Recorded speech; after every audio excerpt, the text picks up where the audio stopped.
ഹരേ കൃഷ്ണ. അപ്പൊ നമ്മള് എവിടം വരെയാ പറഞ്ഞു നിർത്തിയത്? ഋഷ്യശൃംഗൻ അല്ലെ? ഋഷ്യശൃംഗനും ശാന്തയുമായിട്ടുള്ള വിവാഹമെല്ലാം കഴിഞ്ഞു. അതുവരെയാണ് നമ്മൾ പറഞ്ഞു നിർത്തിയത് അല്ലെ? അപ്പോ സുമന്ത്രര് ഈ കഥയൊക്കെ തന്നെ ദശരഥനോട് പറഞ്ഞിരുന്നു എങ്കിലും വളരെ വിശദമായിട്ട് ഈ കഥകളൊക്കെ പറഞ്ഞു കൊടുക്കുന്ന എപ്പോഴാണ്? വസിഷ്ഠ മുനിയാണ് പറഞ്ഞു കൊടുക്കുന്നത്. അപ്പോ ശാന്തയുടെ ഭർത്താവായിട്ടുള്ള ഋഷ്യശൃംഗന്റെ യജ്ഞം നിമിത്തം ഈ കുലത്തിൽ എന്ത് ചെയ്യാൻ പോവുക? പുത്രന്മാരുണ്ടാകും. ഋഷ്യശൃംഗന്റെ പുത്രകാമേഷ്ടി യാഗം ജയിക്കണം എങ്കിലും സ്ത്രീകളെ കാണാത്ത യുവാവായിട്ടുള്ള ഒരു മുനിവര്യനെ കൊണ്ട് വേണം എന്ത് ചെയ്യാനായിട്ട്?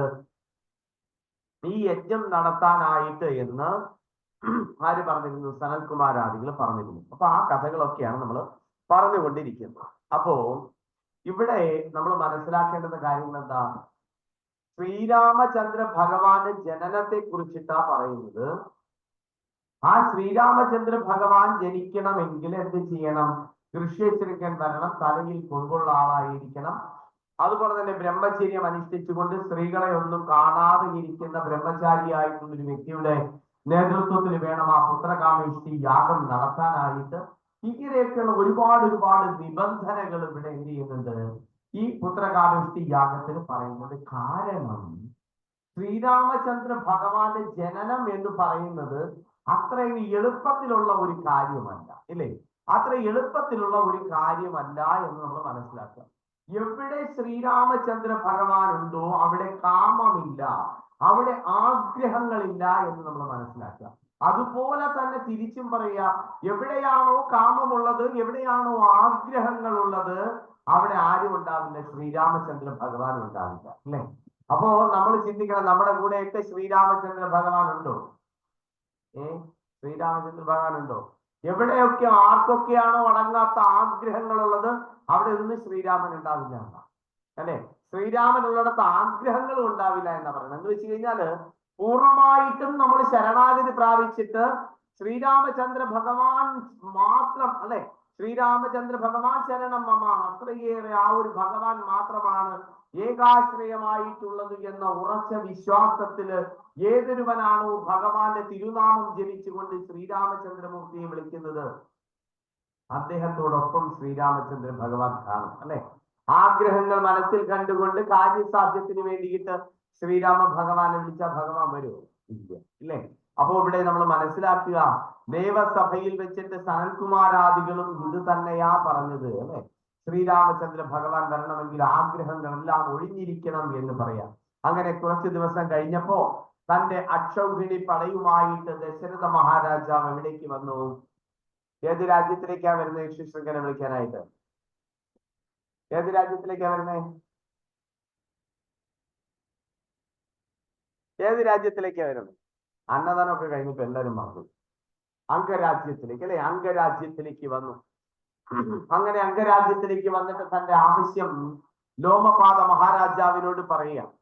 അപ്പോ ശാന്തയെയും ഋഷ്യശൃംഗനെയും നാട്ടിലേക്ക് ക്ഷണിക്കുക, നിങ്ങൾ രണ്ടുപേരും വരണം, അവിടെ വന്നിട്ട് പുത്രകാമേഷ്ടി യാഗം ചെയ്തു തരണം എന്നൊക്കെ പറയാം. ആ സമയത്ത് ശാന്ത ഗർഭിണിയാണ്. അത് മാത്രമല്ല, പ്രസവം കഴിഞ്ഞു കഴിഞ്ഞാല് എന്താ പറഞ്ഞിരിക്കുന്നത്? വിഭാടകൻ കൊടുത്തിരിക്കുന്ന വാക്കെന്താണ്?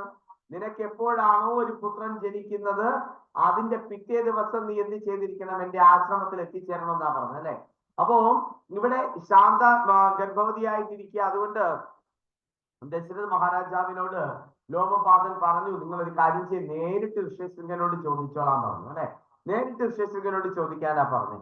അങ്ങനെ വിഭാടകന്റെ ആജ്ഞ അതായത് കൊണ്ട് ലോമപാദന് പറഞ്ഞു, എന്താണ്? നീ ഋഷ്യശൃംഗനോട് തന്നെ ചോദിക്കുക. അപ്പൊ ഋഷ്യശൃംഗനോട് ചോദിച്ചപ്പോ ഋഷ്യശൃംഗൻ പറഞ്ഞു, തീർച്ചയായിട്ടും ഞാൻ എത്തിച്ചേരാം, അല്ലെ? തീർച്ചയായിട്ടും ഞാൻ വരാം എന്ന് പറഞ്ഞു. അപ്പൊ ഒരു വർഷത്തില് ബാക്കി ഇനി, അല്ലെ? ആ ഒരു വർഷത്തിൽ ഇനി ആകെ ബാക്കിയുള്ളത് 28 ദിവസം മാത്രമേ ഉള്ളൂ. ആ 28 ദിവസം കൊണ്ടാണ് എന്ത് ചെയ്യേണ്ടത്? ഈ യാഗമെല്ലാം തീർക്കേണ്ടത്. അങ്ങനെ ദ്വാദശ സർഗം എത്തുമ്പോ വസന്തകാലം എത്തി. ആ വസന്തകാലത്തില് അശ്വമേധ യാഗത്തിനുള്ള കുതിരയെ ദിഗ്വിജയത്തിനായിട്ട് പറഞ്ഞയക്കുക, അല്ലെ? ദിഗ്വിജയത്തിനായിട്ട് പറഞ്ഞു വിട്ടു. അപ്പോ ഒരു വർഷം, അല്ലെ, വിജയിച്ചാൽ എന്താണ്? ഒരു വർഷം കാത്തിരുന്നിട്ട് അശ്വമേധത്തിലുള്ള യാഗാശ്വത്തെ ദിഗ്വിജയത്തിനായിട്ട് പറഞ്ഞു വിടും. അതിനുശേഷം വന്ന് അശ്വമേധ യാഗം ജയിച്ചു കഴിഞ്ഞാൽ എന്ത് ചെയ്യും? ചക്രവർത്തി പദം ലഭിക്കുമെന്ന. അങ്ങനെ ആരും ഈ അശ്വത്തെ തടഞ്ഞില്ല അല്ലെ. എല്ലാവരും എന്ത് ചെയ്തു? അതിന് തടയാതെ അതിന് വേണ്ട വഴികളൊക്കെ ഒരുക്കി കൊടുത്തു. അങ്ങനെ ഒരു വർഷം കഴിഞ്ഞു അല്ലെ. ഒരു വർഷം പൂർത്തിയായി. ഋഷ്യശൃംഖൻ അവിടെ എത്തി. യാഗാശം തിരിച്ചെത്തി അല്ലെ. ഋഷ്യശൃംഖൻ വന്നു, യാഗാശം വന്നു. അങ്ങനെ സരയൂ നദിയുടെ തീരത്ത്, ആ സരയൂ നദിയുടെ വടക്കു ഭാഗത്തായിട്ട് യജ്ഞശാലയെല്ലാം ഒരുക്കി. ഓരോ രാജ്യസഭാംഗങ്ങൾക്കും ഓരോരോ കർത്തവ്യങ്ങൾ കൊടുത്തിട്ടുണ്ട് അല്ലെ. ഓരോ യാഗങ്ങൾ ചെയ്യുമ്പോൾ ഒരുപാട് കാര്യങ്ങൾ നോക്കി കാണേണ്ടതുണ്ട്. അതുപോലെ ഓരോ രാജ്യസഭാംഗത്തിനും അതാത് ഉത്തരവാദിത്തങ്ങളെല്ലാം കൊടുത്തേൽപ്പിച്ചു. സുഹൃത്ത് രാജാക്കന്മാരെല്ലാം എത്തി. യാഗത്തിന്റെ ബ്രഹ്മനായിട്ട് ആരെയാ നിർത്തുന്നത്? യാഗാചാര്യനായിട്ട് ബ്രഹ്മ വസിഷ്ഠ മുനിയെ തന്നെ തിരഞ്ഞെടുത്തു. നമ്മൾ പറഞ്ഞു അതിനകത്ത് അവർക്ക് യാതൊരുവിധ സംശയങ്ങളും ഒന്നും ഉണ്ടായില്ല. അങ്ങനെ യജ്ഞം നടക്കുന്ന സമയത്ത് എന്തെങ്കിലും തെറ്റുകുറ്റങ്ങളൊക്കെ വരുന്നുണ്ടോ എന്ന് അറിയുന്നതിന് വേണ്ടിയിട്ട് ആ ഒരു യജ്ഞാചാര്യനെ വെക്കുന്നു അല്ലെ. അങ്ങനെ അവിടെ അശ്വമേധ യാഗത്തിന്റെ യജ്ഞത്തിലേക്ക് ആര് വന്നു? അവിടെ ആരാ വന്നത്? വസിഷ്ഠ മുനി വന്നു അല്ലെ.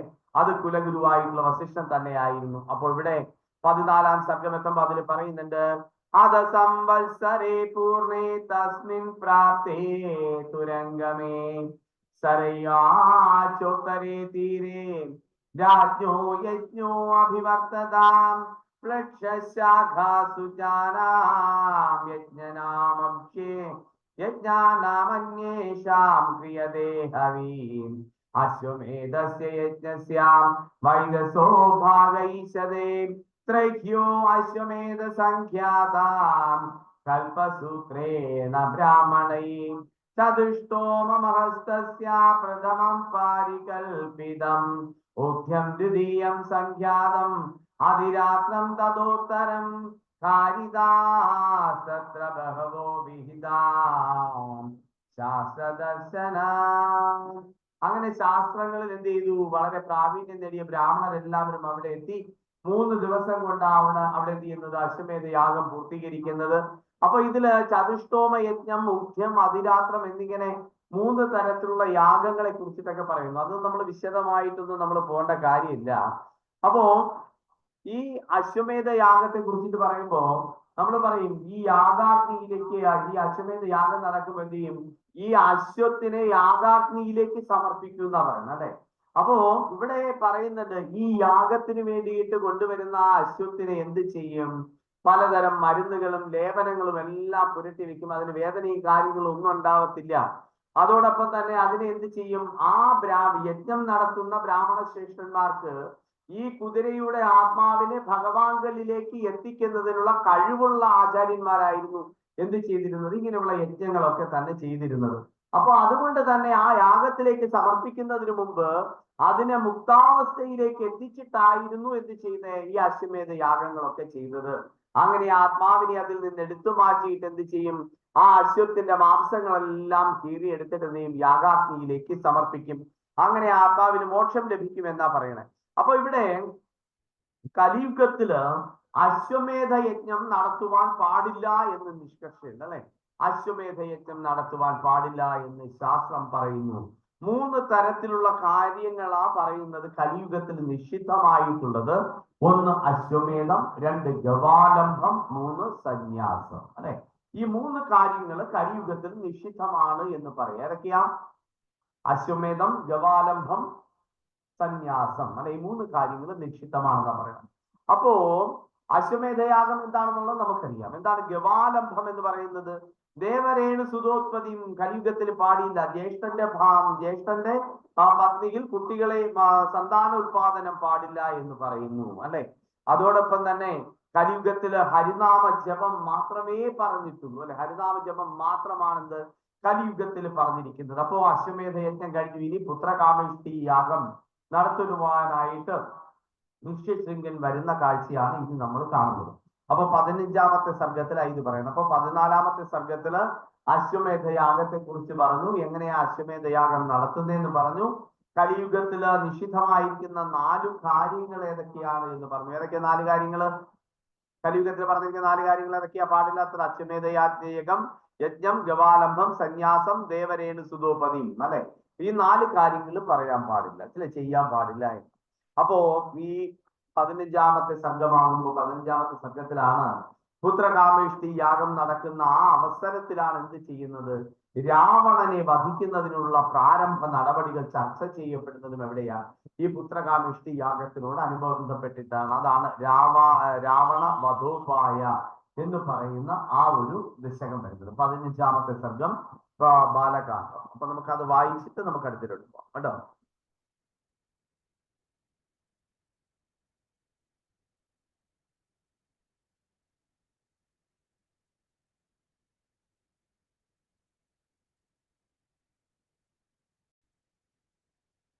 അശ്വമേധ യാഗമെല്ലാം കഴിഞ്ഞിട്ട് ഇപ്പൊ പുത്രകാമേഷ്ടി യാഗത്തിലേക്ക് പോവാ അല്ലെ. അങ്ങനെ പുത്രകാമേഷ്ടി യാഗത്തിലേക്ക് പോകുന്ന സമയം പുത്രനെ ഇച്ഛിച്ചുകൊണ്ട്, അല്ലെ, പുത്രകാമേഷ്ടി എന്ന് ചെയ്യുന്നതാണ് പുത്രനെ ഇച്ഛിച്ചുകൊണ്ട്, പുത്രനെ ആഗ്രഹിച്ചുകൊണ്ട് ചെയ്യുന്ന യാഗമാണ്. അപ്പൊ 15-ാമത്തെ സർഗത്തിൽ ഇത് പറയുന്നുണ്ട്. നമ്മൾ പറഞ്ഞു രാവണനെ വധിക്കുന്നതിനുള്ള പദ്ധതികളൊക്കെ ആസൂത്രണം ചെയ്യുന്നതും ഈ സർഗത്തിന്റെ ഭാഗമായിട്ടാണെന്ന് പറഞ്ഞു. അപ്പോ ഇഷ്ടിം ദേഹം കരിഷ്യാമി പുത്രിയാം പുത്രകാരണാൻ അധർവശിരസി പ്രോക്തൈർമന്ത്രൈ സിദ്ധാം വിധാനതാം തതോ ദേവാസ ഗന്ധർവാ സിദ്ധാച പരമക്ഷയാം ഭാഗപ്രതിഗ്രഹാർത്ഥം വൈ സമവേദായഥാ വിധി. അപ്പൊ ശിശുകൻ ദശരഥ മഹാരാജാവിനോട് പറയാ, അധർവവേദങ്ങളെ കിടപിടിച്ചുകൊണ്ട്, അധർവവേദങ്ങളെ കൈപിടിച്ചുകൊണ്ട് ഞാൻ ഈ യജ്ഞങ്ങളെല്ലാം ചെയ്യും. എന്തിനു വേണ്ടിയിട്ട്? നിനക്കൊരു പുത്രൻ ഉണ്ടാകുന്നതിന് വേണ്ടിയിട്ട് ഞാൻ ഈ കർമ്മങ്ങളെല്ലാം ചെയ്യുന്ന പറഞ്ഞു. അങ്ങനെ യജ്ഞങ്ങൾ തുടങ്ങി. മന്ത്രങ്ങൾ ഉച്ചരിക്കുന്ന സമയത്ത് അതിന്റെ ഹവിസ് സ്വീകരിക്കാനായിട്ട് ഹവിസിന്റെ അധിപന്മാരായിട്ടുള്ള ദേവന്മാരെല്ലാ പേരും എത്തിയിരുന്നു. അങ്ങനെ ദേവന്മാരെല്ലാം വന്നിട്ട് ഹവിസ് സ്വീകരിക്കുന്നത് കൂടാതെ എന്ത് ചെയ്തു? രാവണനെ വധിക്കാനായിട്ടുള്ള കാര്യങ്ങളും എന്ത് ചെയ്തു? അവരവിടെ സംസാരിക്കുക. അപ്പോ ത്വയാ തസ്മൈ വരോദത്ത പ്രീതേന ഭഗവാൻ പുരാമാനയന്തം നിത്യം സർവം തസ്യ ക്ഷമാമഹേ രാക്ഷസോ രാവണോ മുഖ്യോ വീര്യോ സഖേന ബാധരേ വിഷയസ്തുതസ്തേന ഗന്ധർവാപ്സരസ്തദാം. ബ്രഹ്മദേവനോട് മറ്റു ദേവന്മാരെല്ലാം അപേക്ഷിക്കുക. കാരണം എന്ന് വെച്ച് കഴിഞ്ഞാൽ രാവണന്റെ ശല്യം സഹിക്കാൻ വയ്യാണ്ടായിരിക്കുക. അതുകൊണ്ട് രാവണനെ വധിക്കാനായിട്ടുള്ള മാർഗം എന്തെങ്കിലും കണ്ടുപിടിച്ച് തരണമെന്ന് ബ്രഹ്മദേവനോട് എല്ലാവരും വന്നിട്ട് ഇങ്ങനെ എന്താ പറയുക, അപേക്ഷിക്കുക. അപ്പോ ഈ കഥകളെല്ലാം തന്നെ 15-ാം ദശകത്തിലാണ് വരുന്നത്.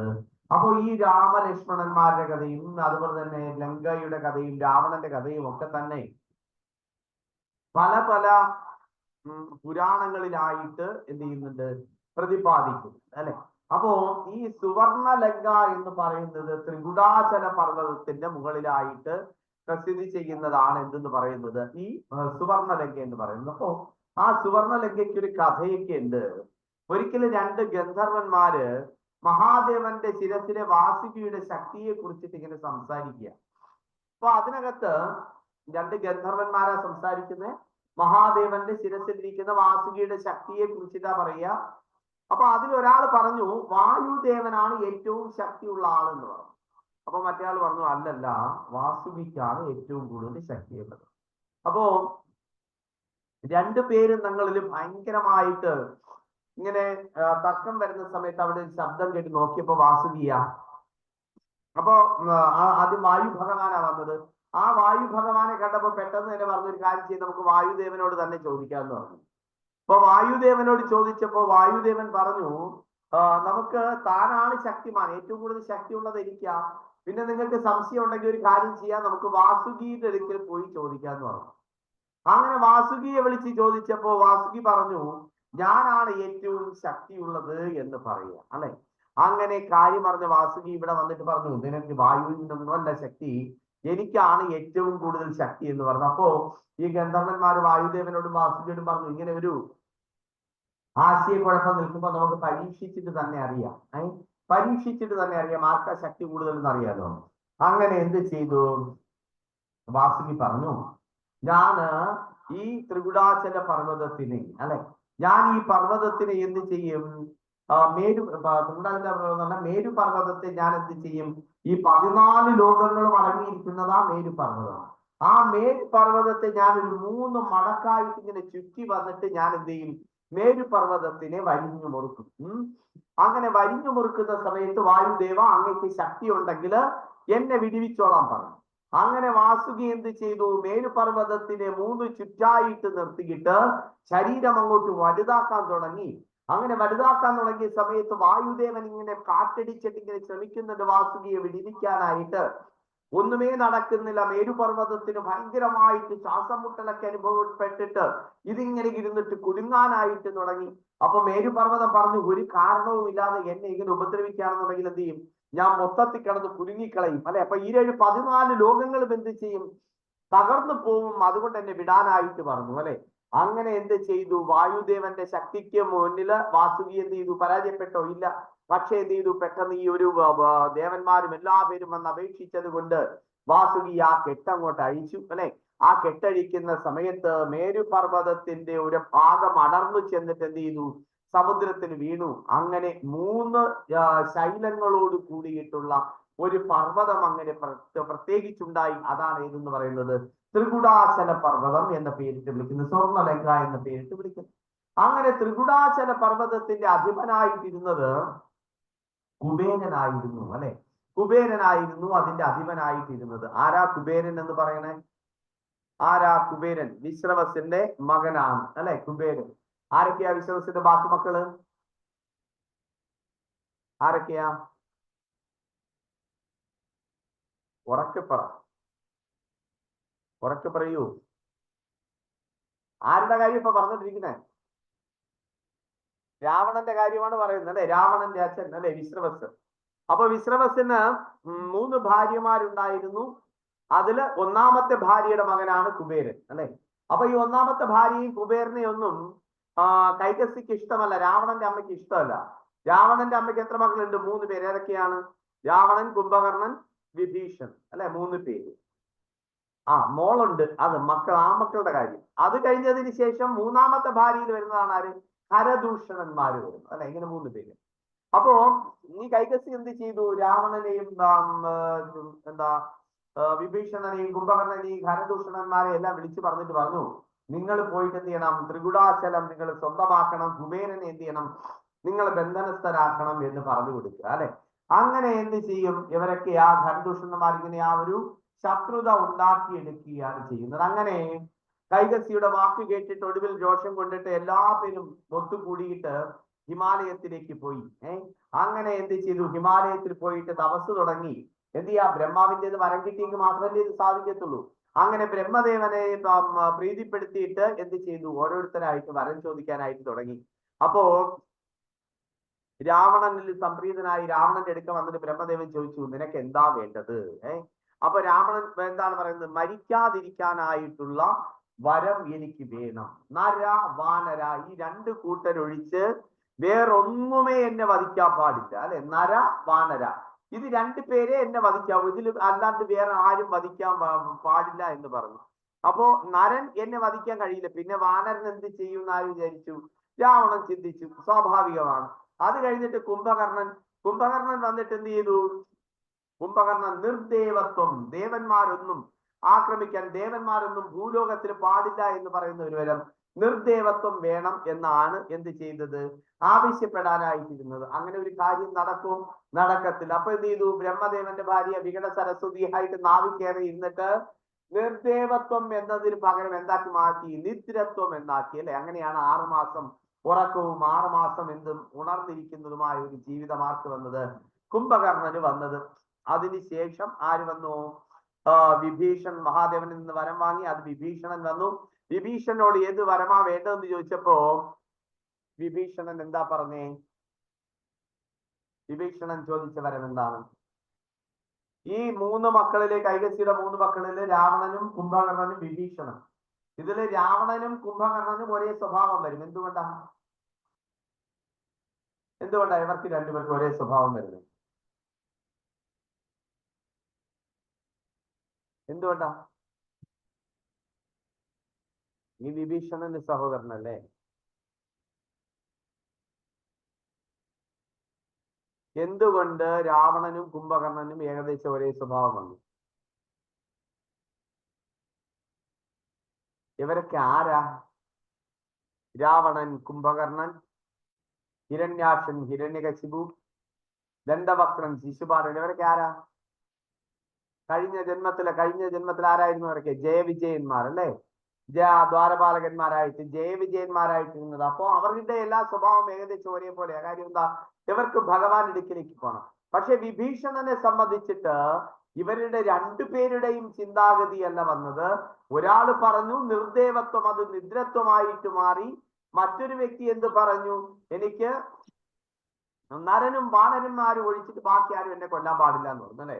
അങ്ങനെ ആ വിഭീഷണന്റെ ഇടയ്ക്ക് ചോദിച്ചപ്പോ വിഭീഷണൻ പറഞ്ഞു, എനിക്ക് പ്രത്യേകിച്ച് വരമൊന്നും വേണ്ട, എനിക്ക് എപ്പോഴും ഭഗവാനെ സേവിക്കാനായിട്ട് ഒരു അവസരം കിട്ടിയാൽ മതി എന്ന് ആരാവശ്യപ്പെട്ടത്? വിഭീഷണൻ ആവശ്യപ്പെട്ടത് അല്ലെ? അപ്പോ ഇത് കേട്ടപ്പോ രാവണന് ഭയങ്കര ദേഷ്യം വന്നു. ആദ്യം ഒരു പ്രഹ്ലാദ പ്രഹ്ലാദൻ വന്നു നമ്മുടെ കുടുംബത്തില്, ഭഗവാന്റെ കൃഷ്ണന്റെ ഭക്തനായിട്ട് വന്നു. ഇപ്പൊ അടുത്തവന് വന്നിരിക്കുക ആരാ? വിഭീഷണൻ വന്നു എന്ന് വിചാരിച്ചിട്ട് എന്ത് ചെയ്തു? രാവണന് ഭയങ്കര ദേഷ്യമായി.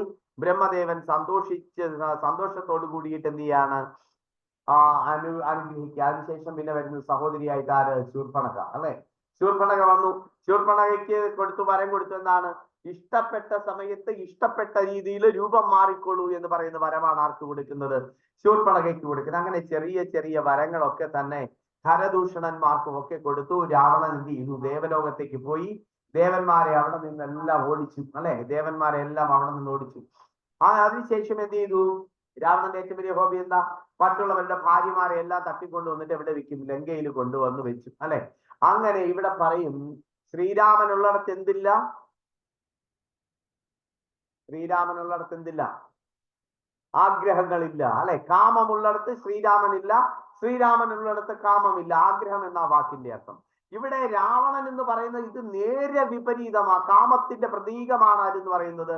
രാവണൻ എന്ന് പറയുന്നത്. അങ്ങനെ പ്രധാനപ്പെട്ട ദേവന്മാരെ ലങ്കയിലേക്ക് ബന്ധനസ്ഥരാക്കി കൊണ്ടുവന്നിട്ട് രാവണന്റെ അടിമപ്പണിയൊക്കെ ചെയ്യിക്കുകയാണെന്നാ പറയുന്നത് അല്ലെ? അവിടെ കണ്ട് ആദ്യം ദേവേന്ദ്രന്റെ ബന്ധനസ്ഥരാക്കി ലങ്കയിൽ കൊണ്ടുവന്നിട്ട് ഏത് പണിയാ കൊടുത്തതെന്ന് പറയാമോ? ശൗചാലയം വൃത്തിയാക്കി. ദേവേന്ദ്രന്റെ ലങ്കയിൽ കൊണ്ടുവന്നിട്ട് ശൗചാലയം വൃത്തിയാക്കുന്ന പണിയെല്ലാം കൊടുത്തിട്ട് ആർക്ക് കൊടുത്തു? ദേവേന്ദ്രന് കൊടുത്തു. അതുപോലെ തന്നെ അഗ്നിദേവനെ കുശിനിക്കാരനാക്കി വെച്ചു. അതുപോലെ തന്നെ ചന്ദ്രദേവനെ പിടിച്ച് സിംഹാസനത്തിൽ നിന്ന് താഴെ ഇരുത്തിയിട്ട് കാലൊക്കെ എടുത്ത് അതിന്റെ മുകളിൽ വെച്ചു. കാല് വെക്കാനായിട്ട് ഉള്ള കസേരയായിട്ട് ആര് വെച്ചു? ചന്ദ്രനെ വെച്ചു. ഇങ്ങനെ പ്രധാനപ്പെട്ട ദേവന്മാരെ എല്ലാം ബന്ധനസ്ഥരാക്കി കൊണ്ടുവന്നിട്ട് എന്ത് ചെയ്തു? ഓരോരോ പണികൾ ഏൽപ്പിക്കുക. അങ്ങനെ ഈ ദേവന്മാരെല്ലാം അവരുടെ ശക്തി കൊണ്ട് അവരുടെ സ്വന്തം ശരീരം ഈ ലങ്കയിൽ തന്നെ വെച്ചിട്ട് എന്ത് ചെയ്തു? മറ്റൊരു ശരീരത്തിൽ അശ്വമേധ യാഗത്തിനായിട്ട് എവിടെ എത്തി? ശ്രീരാമചന്ദ്ര ഭഗവാൻ ദശരഥന്റെ കൊട്ടാരത്തിലേക്ക് എത്തിച്ചേർന്നു അല്ലെ? ദശരഥന്റെ കൊട്ടാരത്തിലെത്തി. അങ്ങനെയാണ് അവർ ആരോട് സംസാരിക്കുന്നത്? ബ്രഹ്മദേവനോട് സംസാരിക്കുന്നത് അല്ലെ? പക്ഷെ യഥാർത്ഥ ശരീരം എവിടെ ഇരിക്കുക? ലങ്കയിൽ ഇരിക്കുക. പക്ഷെ അവർ ആ ശരീരം അവിടെ വെച്ചിട്ട് മറ്റൊരു ശരീരം സ്വീകരിച്ചു കൊണ്ടാണ് എന്ത് ചെയ്യുന്നത്? അശ്വമേധ യാഗത്തിനായിട്ട് വരുന്നത്. അവിടെ വന്നിട്ട് ബ്രഹ്മദേവനോട് രാവണനെ കുറിച്ചിട്ട് എല്ലാം പരാതി പറയുക. അപ്പോ ഒരു യജ്ഞവും ഒരു യാഗവും ഒന്നും പൂർണ്ണമാക്കാനായിട്ട് ഈ രാവണൻ സമ്മതിക്കത്തില്ല എന്നെല്ലാം പറയുന്നുണ്ട് അല്ലെ? ക്രൂരം ദുരാത്മാനം ദേവർഷീണാം ഭയാവഹം ദശവർഷ സഹസ്രാണി ദശവർഷശതാനി ച വസ്യാമി മാനുഷേ ലോകേ പാലയൻ പൃഥിവീമിമാം ഏവം ദുദാവരം ദേവോ ദേവാനാം വിഷ്ണുരാത്മവാൻ മാനുഷ്യെ ചിന്തയാമാസ ജന്മഭൂമിമദാത്മനാം തദമത്മവശാ പലാശാക്ഷാം കൃത്വാത്മാനാം ചതുർവിധം. അപ്പോ ദേവന്മാരെ കൊണ്ട് ഒരു യജ്ഞവും ചെയ്യാൻ സമ്മതിക്കുന്നില്ല. ഏതെങ്കിലും ദേവന്മാർ യജ്ഞം ചെയ്യുന്നു എന്ന് അറിയാൻ വേണ്ടിയിട്ട് വേറെ ആൾക്കാരെയൊക്കെ നിയോഗിച്ചിട്ടുണ്ട് അല്ലെ? ആരെങ്കിലും യജ്ഞം ചെയ്യുന്നുണ്ടെങ്കിൽ പെട്ടെന്ന് എന്റെ അടുക്ക വന്ന് പറയണമെന്ന് പറഞ്ഞിട്ട് ആൾക്കാരെയൊക്കെ നിയമിച്ചിട്ടുണ്ട്. ബ്രഹ്മദേവൻ ദേവന്മാരോട് പറഞ്ഞു, നരനായിട്ടുള്ളവന് എന്ത് ചെയ്യാൻ പറ്റും? രാവണനെ കൊല്ലാൻ പറ്റും അല്ലെ? നരനായിട്ടുള്ളവന് രാവണനെ കൊല്ലാൻ പറ്റും. അപ്പൊ ശ്രീരാമചന്ദ്ര ഭഗവാൻ എന്തിനായിട്ടാ നരനായിട്ട് അവതരിച്ചത്? രാവണനെ നിഗ്രഹിക്കുന്നതിന് വേണ്ടിയിട്ട്. എന്തിനു വേണ്ടിയിട്ടാ രാവണനെ നിഗ്രഹിക്കാൻ ഭഗവാൻ ശ്രീരാമചന്ദ്ര രൂപമെടുത്തത്? എന്തുകൊണ്ടാ? ആണോ? കൊള്ളരുതായി എന്നുള്ളതുകൊണ്ട് തന്നെ. എന്നാലും ജയവിജയന്മാർക്ക് ശാപം കൊടുക്കുന്ന സമയത്ത് സനൽകുമാരാദികളൊക്കെ അവിടെ ചെല്ലുമ്പോ എന്ത് ചെയ്യും? ഇവർ തടയും ഇല്ലേ? തടയുമ്പോ അവര് ചവിക്കും, നിങ്ങൾ എന്ത് ചെയ്യട്ടെ, ഭൂമിയിൽ പോയിട്ട് മനുഷ്യരായിട്ട് പിറക്കട്ടെ എന്ന് പറയും, അല്ലെ, നീ ഭൂമിയിൽ പോയി ജനിക്കട്ടെ എന്ന് പറയും. അപ്പൊ ഈ ബഹളമെല്ലാം കേട്ടിട്ട് ഭഗവാൻ അവിടെ വരുമ്പോ ഭഗവാൻ ചോദിക്കുന്നു, എന്തായാലും അവര് ശപിച്ചു പോയി, ഇനി ആ ശാപമൊന്നും തിരിച്ചെടുക്കാൻ പറ്റത്തില്ല, അല്ലെ. അപ്പൊ അതുകൊണ്ട് നിങ്ങൾക്ക് ഞാനൊരു സഹായം ചെയ്യാം. ഒന്നുകിലും നിങ്ങൾ 7 ജന്മം എന്റെ മിത്രമായിട്ട്, എന്റെ ഭക്തനായിട്ട് ജീവിക്കണം. അത് കഴിഞ്ഞിട്ട് നിങ്ങൾക്ക് നേരെ എന്റെ അടുക്കൽ വരാം. അല്ലെങ്കിലും 3 ജന്മം എന്റെ ശത്രുക്കളായിട്ട് ജനിക്കണം എന്ന് പറഞ്ഞു, അല്ലെ. അപ്പോ ജയവിജയന്മാർ എന്ത് ചെയ്തു? 7 ജന്മം മിത്രമാണോ 3 ജന്മം ശത്രുവാണോ എളുപ്പം? 3 ജന്മം ശത്രുവാ. കാര്യം എന്താ? 4 ജന്മം കൂടെ ജീവിക്കണ്ടല്ലോ. പെട്ടെന്ന് ഭഗവാന്റെ അടുക്കിലേക്ക് വന്നിട്ട് ഭഗവാന് സേവനം ചെയ്യാമല്ലോ എന്ന് പറയുന്ന ചിന്തയോട് കൂടിയിട്ട് ജയവിജയന്മാർ പറഞ്ഞു, ഞങ്ങൾ 3 ജന്മം ശത്രുക്കളായിട്ട് ജനിച്ചോളാന്ന് പറഞ്ഞു, അല്ലെ. അപ്പോ ഭഗവാൻ ഇഷ്ടമുള്ളത് കൊണ്ടല്ലേ അങ്ങനെ ഒരു വരത്തിന് ഒരു ഇളവ് കൊടുത്തത്. അപ്പൊ ഭഗവാന്റെ ഭക്തനെ പരിരക്ഷിക്കുന്നതിന് വേണ്ടിയിട്ട് ശ്രീരാമചന്ദ്ര ഭഗവാനായിട്ട് ഭഗവാൻ വരികയാണ്, അല്ലെ. ഭഗവാന്റെ ശത്രുവായിട്ട് വന്നു രാവണൻ. അതിന് സാഹചര്യങ്ങളെല്ലാം ഉണ്ടാക്കിയിട്ട് ഭഗവാൻ തന്നെ രാവണനെ നിഗ്രഹിച്ചിട്ട് ഭഗവാന്റെ ധാമത്തിലേക്ക് കൊണ്ടുപോയി, അല്ലെ. അപ്പൊ ഇതൊക്കെ ആരുടെ കളിയാ? ഇത് മൊത്തം ഭഗവാന്റെ ഓരോ കളികൾ, അല്ലെ. തന്റെ പ്രജകളെ, തന്റെ ഭക്തന്മാരെ സംരക്ഷിക്കുന്നതിന് വേണ്ടിയിട്ട് ഭഗവാൻ ചെയ്യുന്ന ഓരോരോ കാര്യങ്ങളായിരുന്നു. അപ്പൊ ഇവിടെ ബ്രഹ്മദേവൻ ദേവന്മാരോട് പറഞ്ഞു, നരനായിട്ടുള്ളവൻ എന്ത് ചെയ്യാം? രാവണനെ വധിക്കാം എന്ന് പറഞ്ഞു, അല്ലെ. ദേവന്മാർ എല്ലാ പേരും കൂടിയിട്ട് വിഷ്ണുവിനോട് പ്രാർത്ഥിച്ചു, അല്ലെ. യജ്ഞവിഭോക്തമായ വിഷ്ണു ഭഗവാൻ അവിടെ പ്രത്യക്ഷപ്പെട്ടിട്ട് ദേവന്മാർ എല്ലാ പേരും കൂടി വിഷ്ണു ഭഗവാനെ നമസ്കരിച്ചു. ഭഗവാൻ പറഞ്ഞു, രാമനും ലക്ഷ്മണനും ഭരതനും ശത്രുഘ്നനും ചതുർവിധമായിട്ട് ഞാൻ അവതരിക്കും, അല്ലെ. ഈ പുത്രകാമേഷ്ടി യാഗം കഴിയുമ്പോ രാമൻ, ലക്ഷ്മണൻ, ഭരതൻ, ശത്രുഘ്നൻ ഇങ്ങനെ 4 വിധത്തിൽ ഞാൻ എന്ത് ചെയ്യും? ഇവിടെ അവതരിക്കും എന്നാ പറയുന്നത്, അല്ലെ. അങ്ങനെ എന്റെ അച്ഛനായിട്ട് ദശരഥ രാജാവിനെ ഞാൻ ഇതാ കാണുന്നു. ഇതെല്ലാം യജ്ഞം നടക്കുന്ന സമയത്ത് നടക്കും എന്ന് തീർച്ചയാണ് എന്ന് ആര് പറയുക? വിഷ്ണു ഭഗവാൻ ഈ ബാക്കിയുള്ളവരോട്, ബ്രഹ്മദേവനോടും അതോടൊപ്പം തന്നെ അവിടെ കൂടിയിരിക്കുന്ന ദേവന്മാരോടും എല്ലാം പറയും. ഇതാണ് ശ്രീരാമചന്ദ്ര ഭഗവാന്റെ അവതാര ഉദ്ദേശ്യം എന്ന് പറയുന്നത്, അല്ലെ. ഇത് എവിടെ നിന്ന് തുടങ്ങിയതാ? ഇതിന്റെയൊക്കെ ഇത് രാമായണത്തിലാ പറയുന്നെങ്കിലും ഇതിന്റെ കഥ തുടങ്ങിയത് എന്നാ? പണ്ട് പണ്ട് പണ്ട്, അല്ലെ. നമ്മൾ പറയുന്ന കഥ പറയും, പണ്ട് പണ്ട് പണ്ട് എന്ന് പറയില്ല. അങ്ങ് ഗോലോകത്തിൽ വെച്ചിട്ട് എന്താണ് ദ്വാരപാലകന്മാരായിട്ട് ജയവിജയന്മാര് നിന്നതിന്റെ തുടർക്കഥയാണ് നമ്മുടെ വാൽമീകി രാമായണം എന്ന് പറയുന്നത്, അല്ലെ. അപ്പൊ ഈ കഥകളെല്ലാം തന്നെ ഇങ്ങനെ കണക്റ്റഡ് ആയിട്ട് ഇങ്ങനെ കിടക്കുക. അപ്പൊ അതിനു വേണ്ടിയിട്ട് ഭഗവാൻ എന്ത് ചെയ്തു? മനുഷ്യാവതാരം സ്വീകരിച്ചു കൊണ്ടുവന്നു. എന്തിനു വേണ്ടിയിട്ടാ ഭഗവാൻ മനുഷ്യാവതാരം സ്വീകരിച്ച് ശ്രീരാമചന്ദ്ര ഭഗവാനായിട്ട് വന്ന 3 കാരണങ്ങൾ പറയാമോ? 3 കാരണങ്ങൾ ശ്രീരാമചന്ദ്ര ഭഗവാനായിട്ട് മനുഷ്യാവതാരം എടുത്തുകൊണ്ട് വന്നതിന് 3 കാരണം. ഒന്ന് നമ്മൾ പറഞ്ഞു, ജയവിജയന്മാര് രാവണനും കുംഭകർണനുമായിട്ട് വരുമ്പോ അവരെ നിഗ്രഹിക്കുന്നതിന് വേണ്ടിയിട്ട് ആ ഭക്തന്മാരെ ഭഗവാൻ അടുക്കലേക്ക് കൊണ്ടുപോകുന്നതിന് വേണ്ടിയിട്ട് വന്നു. 1. 2, പിതൃവാക്യ പരിപാലനം. വെരി ഗുഡ്, അല്ലെ. ഭഗവാൻ അച്ഛന്റെ വാക്ക്, അച്ഛന് കൊടുത്ത വാക്ക് പരിപാലിക്കപ്പെടുന്നതിന് വേണ്ടിയിട്ട്. 3, സത്വയുഗം, ത്രേതായുഗം, ദ്വാപരയുഗം, കലിയുഗം, അല്ലെ. അപ്പൊ ശരിക്കും പറഞ്ഞാൽ സത്യുഗം കഴിഞ്ഞിട്ട് വരേണ്ടത് ഏതാ? ദ്വാപരയുഗം വരണം. പക്ഷെ അവിടെ ത്രേതായുഗമാ വന്നത്. എന്തിനു വേണ്ടിയിട്ടാ? ഭഗവാൻ ഒരു യുഗം തന്നെ മാറ്റിവെച്ചു മറ്റൊരു ഭക്തയെ പരീക്ഷിക്കുന്നതിന് വേണ്ടിയിട്ട്. ഏതാണ് ആ ഭക്ത? അഹല്യ, അല്ലെ. അഹല്യ ശാപം കൊണ്ടിട്ട് കല്ലായിട്ടിരിക്കുക. ആ കല്ലിനുള്ളിൽ ഇരുന്നിട്ട് ശ്രീരാമചന്ദ്ര ഭഗവാൻ ഇങ്ങനെ ധ്യാനിച്ചു കൊണ്ടിരുന്നപ്പോ തന്റെ ഭക്തയെ പരിരക്ഷിക്കുന്നതിന് വേണ്ടിയിട്ട് ഒരു യുഗം തന്നെ മാറ്റി വെച്ചിട്ട് ആര് വരുന്നത്? ശ്രീരാമചന്ദ്ര ഭഗവാൻ വരുന്നത്, അല്ലെ.